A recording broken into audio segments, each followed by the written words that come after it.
M Group zavoddaman. Bu zavodda bir necha направленияda ishlar ekan. 24 soat ishlar ekan. Bu yer qurilkasi chekadi. Chekishni tavsiya qilmayman. Mana shunaqa.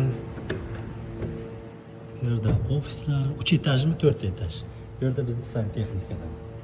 Qachonlarda buni ham buzib titib, yana qaytadan remont bo'ladi. Tak, mana bu yerda bitta sanuzelni 3 ta qilyapmiz. Balandligi 4 metr 5 metr. Bu birinchisi bo'ladi kabina. Bu yerda installyatsiya o'rnatilgan. Shu akkuratnenько bu yerda rakvina bo'ladi. Radiator almashadi, bu yerda korb bo'ladi. И okna ham almashadi. Masterlarga ishdan keyin minimum mana shunaqa toza bo'lishi kerak.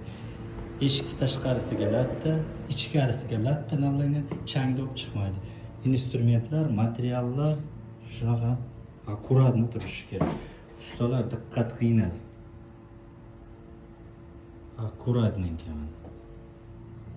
Bu yer hozirroq bardak, no? Нормально. Вот, tapichka yechilgan. Bu yerda installyatsiya o'rnatilgan. Bu yerda kiyimlar mana akkuratnenько taxlab qo'yilgan. Qaranglar, mana shunaqa bo'lishi kerak. Akkuratni taxlangan. Bu bakalachkadagi suv nima uchun? Kim biladi? Shuni yozinglar, qani kim topsa sovg'asi bor. Shu bakalachkalarni nima uchun shunday qo'yilibdi? Tak, bu yerda qog'ozlar, har xil narsalar. Brezlar almashadi. Oknalar. Oknaning tepasida potolok bo'ladi, plastik bo'ladi. И bu yerda yana bitta rakvina bo'ladi. Radiator ham almashmaydi deganda avariyni holat ko'rsatdim mana ularni. O almashadi. Shunaqa bizda ishlar ketyapti, ish to'xtamaydi. Yaxshi ustalar bormi, kam?